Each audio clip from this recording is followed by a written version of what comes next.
There is one marker about 100 feet up from the shoreline. The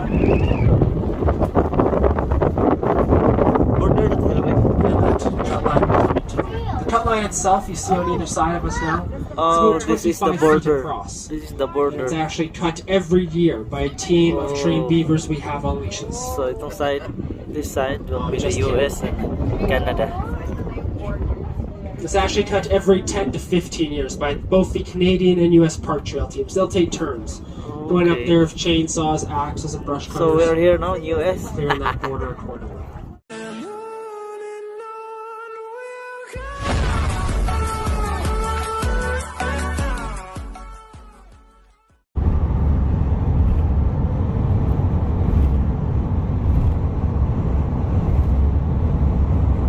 Lakas ng hangin, no? Yan po, windmill po, windmill.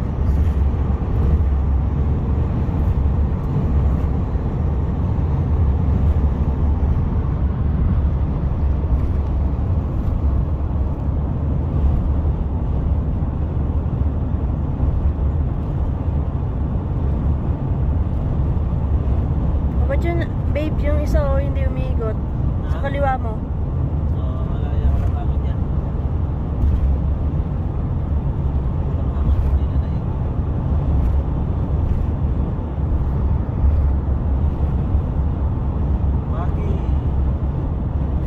Foggy.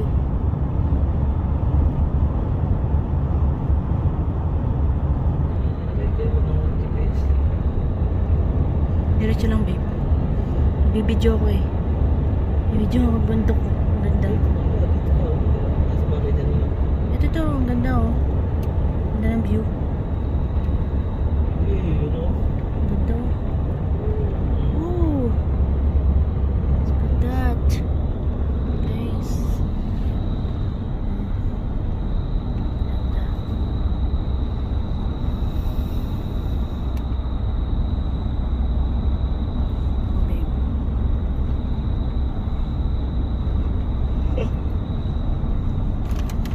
Diretso lang, diba?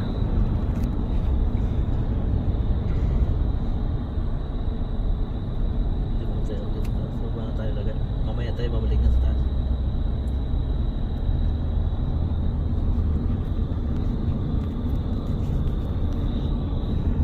Ito.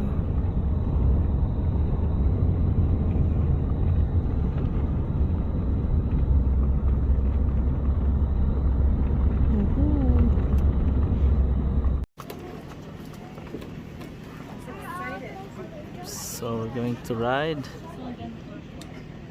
a boat. Boat right there. Going to border of US.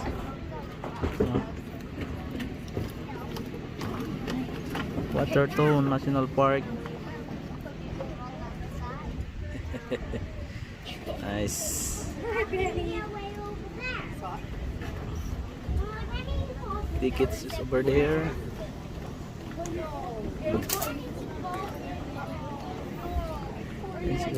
Sila si Mates, saka si Jerry Boy, Jaden, saka si Jade. Guys, see you later soon. Sasakay na kami sa ferry. Thank you. Taas tayo. Ayos na taas.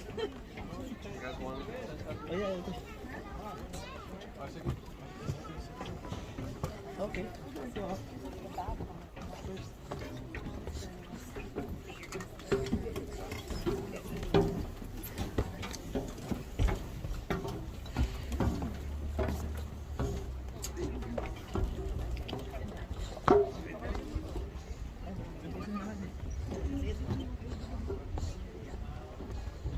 Baby. Dito ka pa. Dito ka din. Sino? Dito, talikuran tayo. Ha?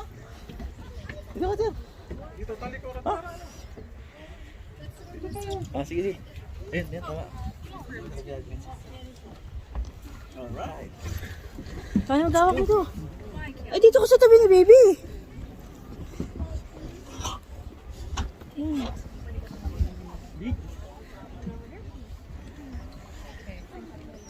na kabayan, nakasakay na kami. Nakasakay na kami sa ferry. Sa public, okay. Naka-medyas ka ba si Papa mo? Nakamedyas yan. Ha? Hello! Ang ganda ng view dito sa taas, oh. May naliligo pa rin, oh. Ayun, sila Mids. Ayan. Dito na kami guys sa taas ng boat.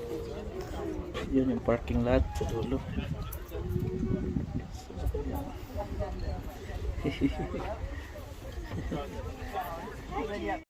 Gulat ka diyan. Ayan na. Dami na kami.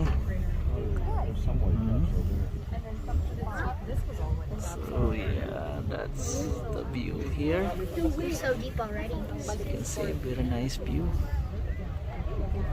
of the mountain.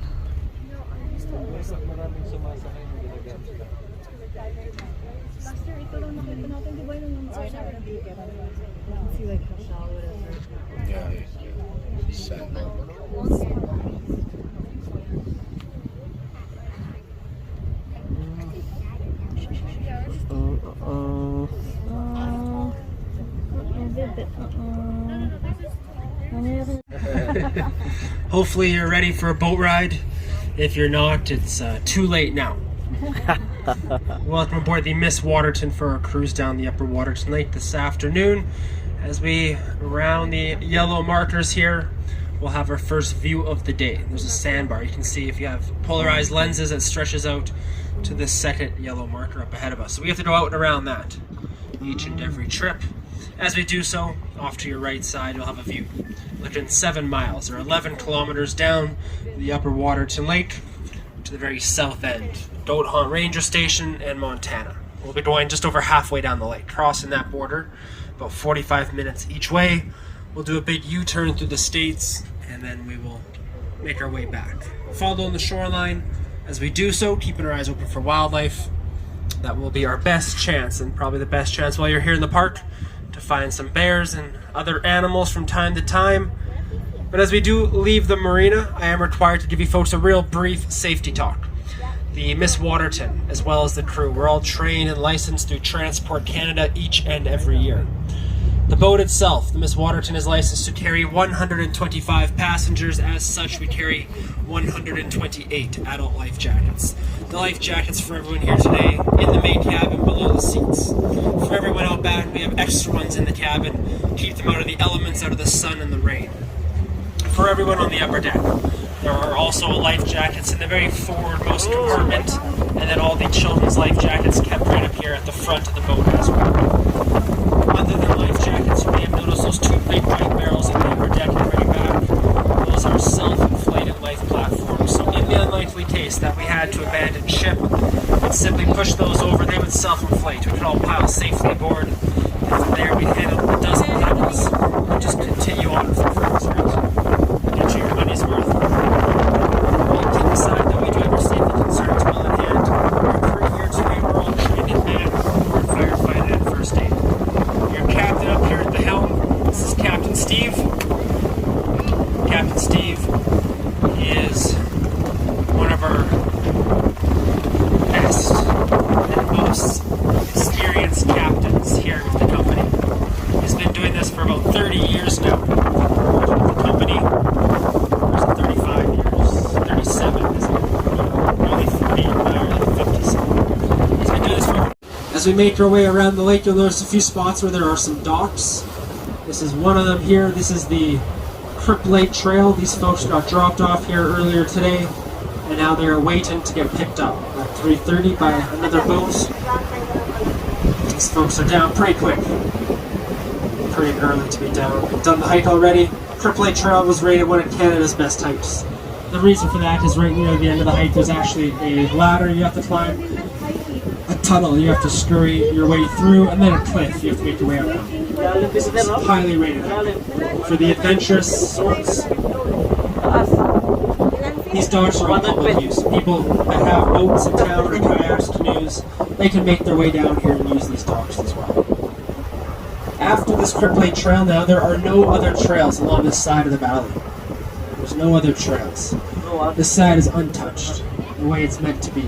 On the far side of the lake, the eastern shoreline from Waterton, all the way down the lake, there is a trail that takes you to the Goat Hunt Ranger Station. This year, it's closed about halfway. At the border, you would have to turn around, but you are still allowed to hike from Waterton down to the border. That's where we're headed.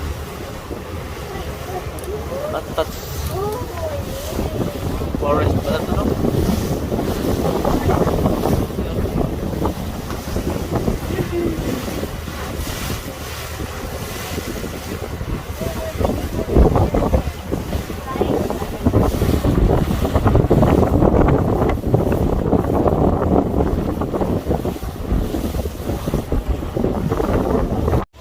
Hoy! How can you turn it on? Will it turn on by itself? Wait, are they coming back if it's nighttime? Because when the other people are here, they don't.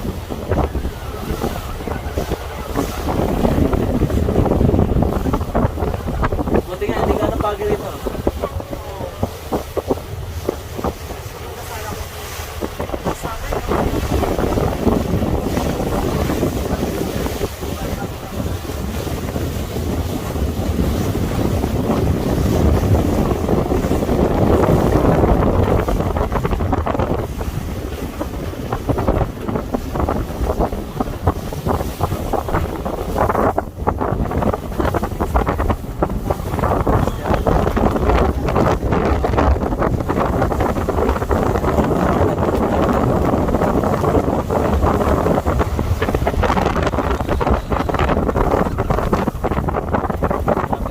There is one marker about 100 feet up from the shoreline. Border na talaga. The cut line itself, you see on either side of us now, it's Oh, about this is the 25 feet border. across. This is the border. It's actually cut every year by a team of trained beavers we have on leashes. So itong side, this side will be the Just US and Canada. It's actually cut every 10 to 15 years by both the Canadian and US park trail teams. They'll take turns going up Okay. there with chainsaws, axes, and brush cutters. So we're here now, US. Clearing that border accordingly. US na tayo? US na daw. So we'll do a little donut here, give everyone a close-up view of our Yan lang ang border eastern nila. shoreline, and then distant view to the west. Wala pa sa Boundary wala pa Valley. ng pagitan, yan na yan. Right hand side, usually a beautiful spot to check Ayun out. na guys, nakikita niyo border Mount din yan. Custer, Kabilang side, background up by Cameron Lake. If you go up to Cameron Lake, Yeah, you may not be able to see it, but there's a mountain at the very end of the lake. border din yan. Typically, you'd be able to see that. Ganyan lang ang border dito, kabayan.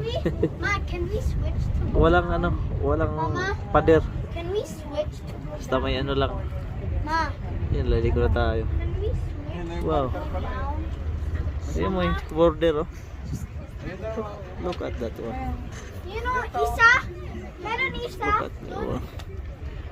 US and Canada border. Ma, Pa, can we switch? Ganyan lang na der, no? May guhit, no? It's probably one of the easier spots. Say Saskatchewan, you can cross the border, it's just a fence.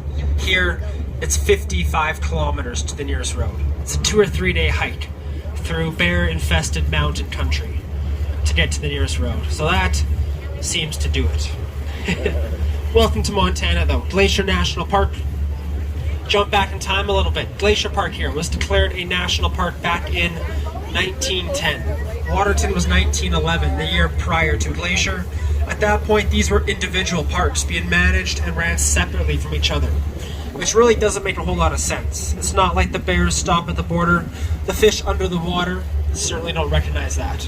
It was in 1932. The two parks came together thanks to the efforts of Rotary International. They came together with the slogan, "Nature sees no boundaries," so, which is very true. The two parks now work closely in hand with one another to maintain this area with the goals of preservation and conservation. A few small differences. For example, on this lake, on the US side, you don't have to have a fishing license. On the Canadian side, you do. Oh. On the Canadian side of the park, you can take your dog on the hiking Isa. trail.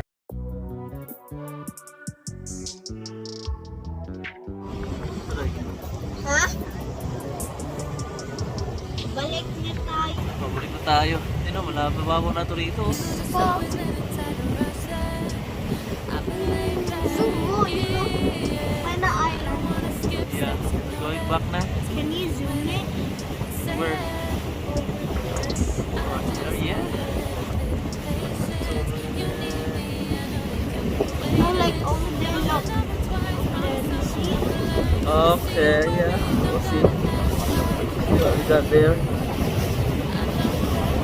Oh. They're just a kind of like a boat there. Boat terminal boat, I think. Right.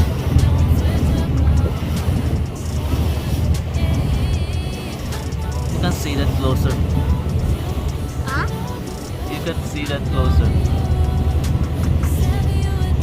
Oh, my God.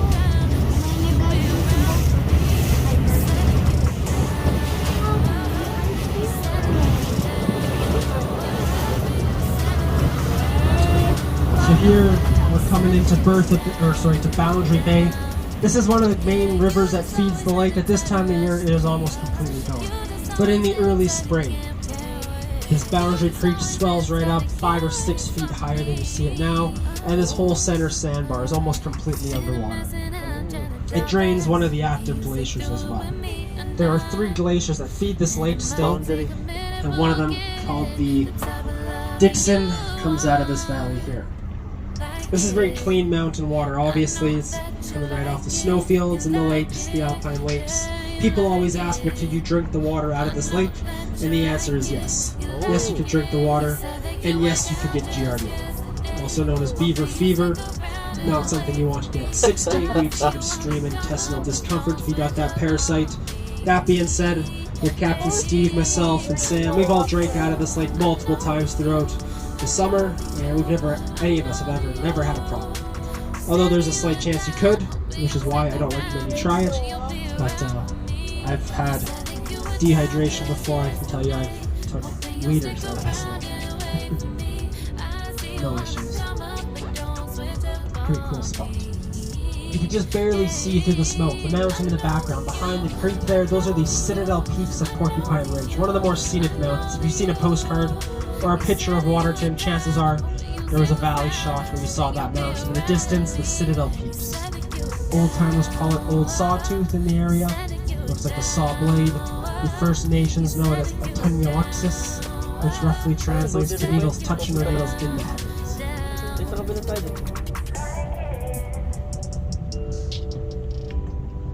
So here, we're going to see the border again. I mentioned before there is a hiking trail along this side of the lake that comes right through here, which looks like some of these folks may have done. It looks like some of them may have kayaked down here as well. But there is a campsite.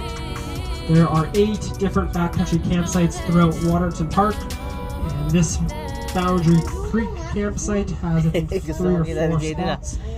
So these folks may be spending the night out here. Ah, yan. Ibig sabihin itong mga taga-US to. No. Along this side of us, we'll see 2 markers or obelisks when we get to the border there. You can already see them. On each side, respectively, it says United States of America and Canada. On the front, it says International Boundary, and on the back, where we can't see, it says Treaty of 1908. It was defined in that treaty between the 2 countries that where the border exists, it must be clearly identified. Babay-babay pa sila. So here in the mountains, they cut the trees. Taga-US to, Out on the ganun, no? prairies, they cut the grass a little shorter. Taga-US to And where mga there's to. nothing at all, they'll erect markers or obelisks to mark the border. Kasi free naman tawid yung both. Sexy pa ng mga to. So those 2 markers coming into view. The front one, stone. The rear one, bronze painted right there. silver. When you line one marker up in front of the other, that means you have a surveyor's view of the border, or 49 degrees north. Yan ang border. There's a lot, yeah, there is a lot of humans here. It's your first wildlife sighting. Wildlife. You notice whenever you see people out in the backcountry, they're always happy. Like, Everyone's always waving, happy. The other day I was driving through Calgary on the Deerfoot. That's a different scene entirely. No one's happy. Everyone's in a Ayan, rush. makikita mo na yung putol na. Ayan. You're illegal aliens, right? Illegal aliens. Paano sila doon? US. Those people Ma, are how from do they go US. there? You know, So paano just like sila that, we are doon? back in Canada, eh? Canada eh. So we will continue down this western shoreline, keeping our eyes open for wildlife again. I wasn't on the earlier boats, but I know a few days ago we did see a couple of bears from the cruise, so keep your eyes peeled. If you do see something, get your crew's attention. But I did talk for the majority of the trip so far. At pabalik na kami. You know. Ganda pa ng view sa taas. Oh.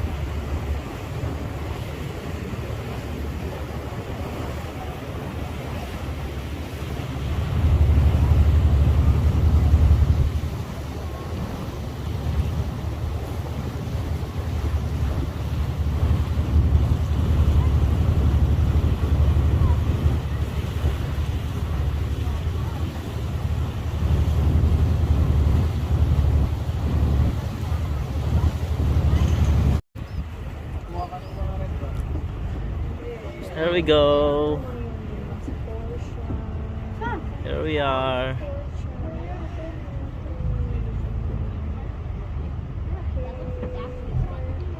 We're home. Tapos na. We're home.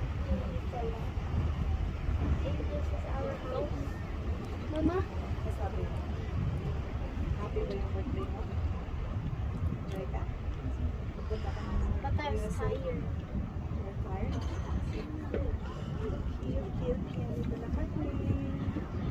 I really wanna shoot that little bird. Sa car na lang. Huh? Sumaya dyan, no?